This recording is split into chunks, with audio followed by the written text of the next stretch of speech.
Hi everybody, it's Christy Forsyth from Clarity here for you today with this week's live tarot reading, and this is a tarot reading for the collective. So this is a tarot reading for all of us. And what I ask for with this tarot reading is messages from the universe, from the angels, whatever you want to call that, that will help to guide our path this week, that will help to show us the way this week so that we know exactly how we can best navigate this energy and to give us a little sense of what to expect with this. I see some people already hopping on. Hi Jen, hi Joy. Thank you guys for watching. Make sure you guys say hi if you're watching so that I can see that you're watching. Hi Sophia, thanks for watching.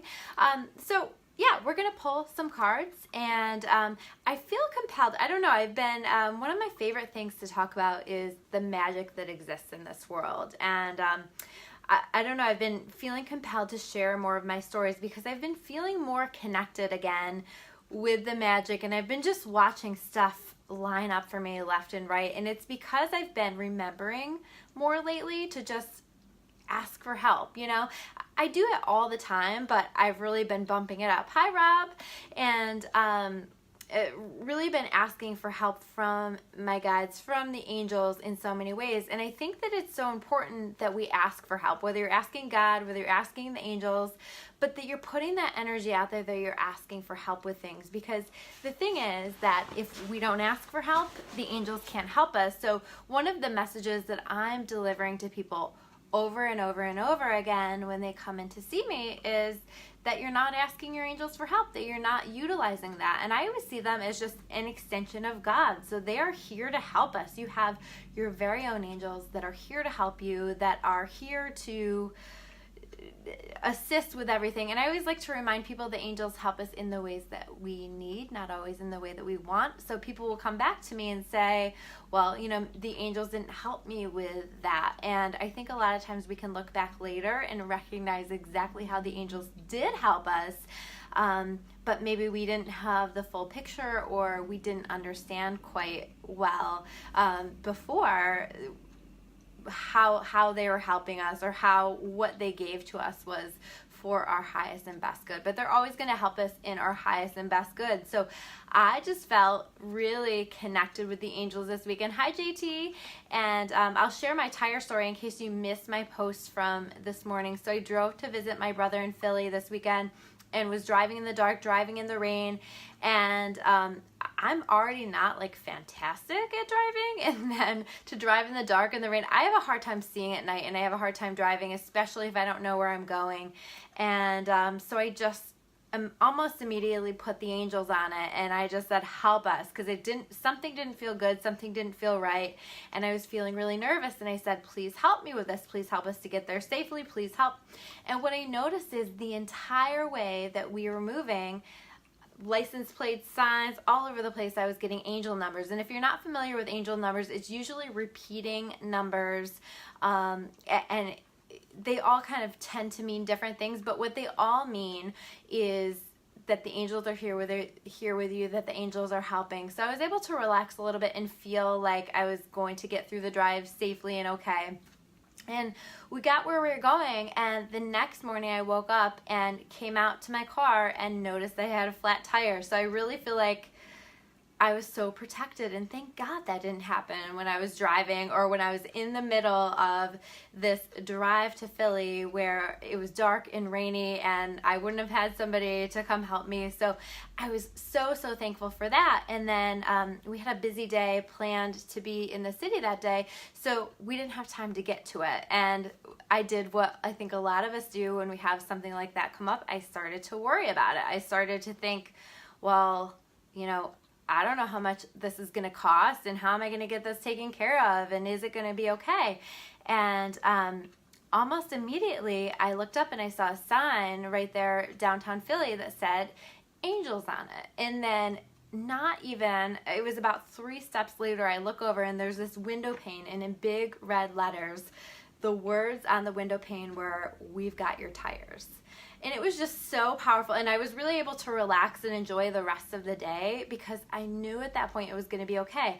And that's the thing, is the angels will show you through magical ways that everything's going to be okay and reassure you and help you and show you the magic. So you want to watch for the magic. I mean, that was really just a tire shop storefront, right, that had something on the front, but I knew in that moment with what I was thinking about and what I was worrying about that the angels were showing me the way because I had asked for their help. And the very next morning, somebody came out and was able to plug it and fix it at no cost to me. So it was really a magical moment. So just making sure that you are calling on the angels to ask for big things, little things, praying, you know, if you're worried about somebody, make sure that you send prayers their way and that you send angels their way. That's really the very best thing that you can do for somebody that you are concerned about or worried about, because anytime that you are worrying for somebody, you're actually sending really shitty energy their way, because you are, by law of attraction, manifesting things for them that are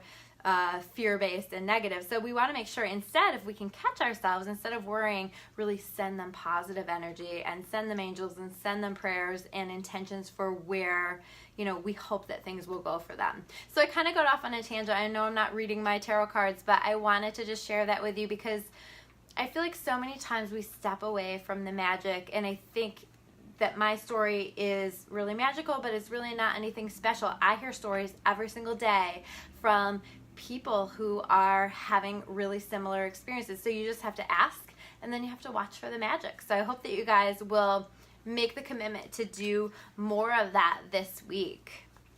So let's get to our tarot cards. So as always, we're setting the intention that we're connecting only with energy that is of the light. How's everybody doing, by the way? Have you guys had any cool magic show up for you this week? How are you feeling in this energy as we get toward the end of this Venus retrograde and step into Mercury retrograde? Interesting energies that we have going on. Hi, Frank. I love you too. I'm so excited. Frank is having the, what's it called? The Glitz and Glamour drag show on Friday and Saturday night, and he is an amazing host as Miss Viola. I love the show, so I'm going to be there on Friday. For anybody who, I don't know if there's any tickets still available. Frank, maybe you can comment if there's still tickets. You can leave the link below. It might be a sold out show. I know it normally sells out. Teresa says she's doing fabulous. That's awesome. I'm feeling a little bit lighter from last week for sure. I'm feeling like things are starting to lift, although it feels like we're at a little bit of a lull in the energies. Just kind of not moving rapidly forward or anything, but not really a tough energy either.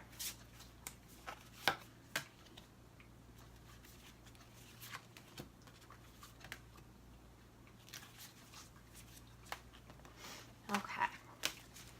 Wow, like these cards are just like popping out. So apparently there's lots to say.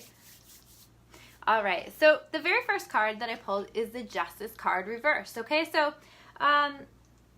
things this week might not feel very fair, or you might have a situation that it feels like it's not being handled fairly, or that the conclusion to that is being handled fairly. But I'm feeling really compelled to say that what's really going on here is that you're being saved in some way. So maybe something doesn't work out the way that you had hoped it would, but I really feel like it's to allow for a better opportunity to come, or to allow for some growth and development in a certain area or something. There's something better that comes through this something not feeling fair or just or balanced in some way. So hang tight with that and try not to get too wrapped up in the energy of it's not fair, it's not fair, it's not fair, because really it's very fair. And I feel like there's a lot going on behind the scenes right now. That is this energy where there's so much being synchronized for us. So we just have to trust what's going on right now and not get too wrapped up in that energy, because that doesn't feel good to focus so much on it not being fair or balanced or just in any way. And then we have the Seven of Water. The Seven of Water is very much about decisions and making decisions and having a lot of decisions. So you might find yourself this week, this is reversed, so you might find yourself this week having a really difficult time making a decision and struggling to decide between two things or several things, or something of that nature where you're really not able to make a decision or not clear on something. And I think that we need to kind of, I was saying the energy feels like it's a little bit of a lull, a little bit of a pause, and I do feel like we're still in that just a little bit. You know, some things you're going to be clear on and you want to take action on, but if you're not clear, let yourself just continue to feel it out.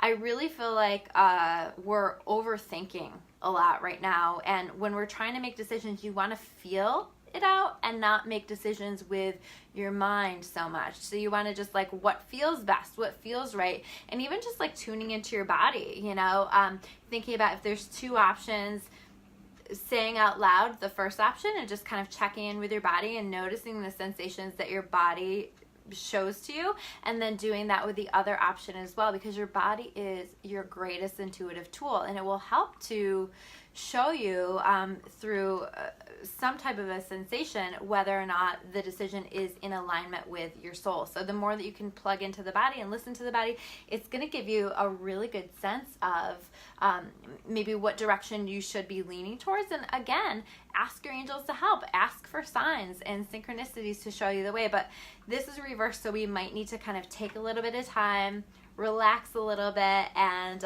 let the answers come to us, because I think if we can just chill a little bit, the answers are going to come our way. So the Two of Fire, and this is really an interesting, because this is like, this card for me is about new partnerships, new beginnings, particularly around business, work, things like that. So you may find yourself teaming up with somebody new at work, something like that. You know, it's really interesting that this card comes up. This is reversed, so I feel like we're not quite moved into this energy just yet, but as many of you know, Nicole is going to be moving in a couple of weeks, and so I know for me there's a lot shifting around my partnership, and we will still be working on some things together, but there are going to be some things that are different. So you may find some of that energy within your own situations as well. Maybe there's some shifting with that, or prep to realign you with maybe some different partnerships or some different connections. So just kind of allowing for new things to show up for you. Again, we're kind of still in this lull, we're still kind of in this pause, so that might not show up just yet, but we have to just trust as maybe some of these things are ending and shifting, that positive things are coming our way. And that's really the Page of Air as well. A Page of Air is a new energy coming into your life. This is a new way of thinking that is coming into your life, and new perspectives. So watch for new perspectives. Watch for creative insights, inspired insights to come into your life. Watch for better ways of thinking. And so you might just catch yourself sort of challenging your thinking naturally a little bit better, talking back to those negative voices in your head, allowing that process to happen. Allow yourself to, you know, if you're talking negatively to yourself, allow yourself to say, you know, you can't talk to me that way. I'm not going to allow myself to talk to myself that way. And so really starting to challenge some of that thinking in the head, because I think that we're going to be shifting that thinking, and we're going to allow some new perspectives, new ways of thinking into our world this week. So that's exciting stuff. I think that can move forward in a really positive way for us. And then this is the Eight of Water. So again, this is about kind of things shifting. I think that we're in a place right now. This card on it says the search for something more meaningful, spiritual and emotional growth, a desire to move on. And I think we're going to be in this place where we are starting to look around and recognize maybe some directions where we want to move, and maybe where we want to move out of. We've been going through a lot of relationship stuff through this Venus retrograde, and maybe we're ready to move on, or to move into a new and different situation, whether that's in a relationship or not. So we're going to be feeling this need for that, and also just understanding that anything that we're moving on from, that we are feeling this need to move on from, we should begin to take action on that. And this is really allowing for our highest and best good and our spiritual and emotional growth. So once we start to move forward a little bit with this energy again, I think that things will really start to flow or clear out. And then we also have, last but not least, the Ace of Earth. So the Ace of Earth is awesome because this card is the Ace of Pentacles in tarot, traditional tarot. And it's basically about abundance, you know. Abundance is coming your way. We're about to connect on an even deeper level with the rewards of all the work that we've been doing. So I feel a good energy around abundance coming our way and good shifting. But this is also about, you know, if you're thinking about specifically, because a lot of this is feeling connected with work this week as we're moving forward. And I do feel like if you're somebody who's thinking about a new business venture, if like that has become really clear for you that this is something that you want to shift into or that you want to begin, if this is something that feels like it's in alignment with your soul, if it feels good, this card itself says a promising business venture. And I do feel like we should, you know, give these things a chance and begin to take steps and actions in that direction and get some things taken care of before we step into the new year. So if you're thinking about that and it feels in alignment with you, I really think this is a great week for us to get started with that, and a great week for us to connect with a little bit more abundance this week. So thank you guys so much for watching, and if you want to learn more about me or about clarity, you can check us out at discoveryourawakening.com, and I will see you guys on Thursday with another energy report. Take care.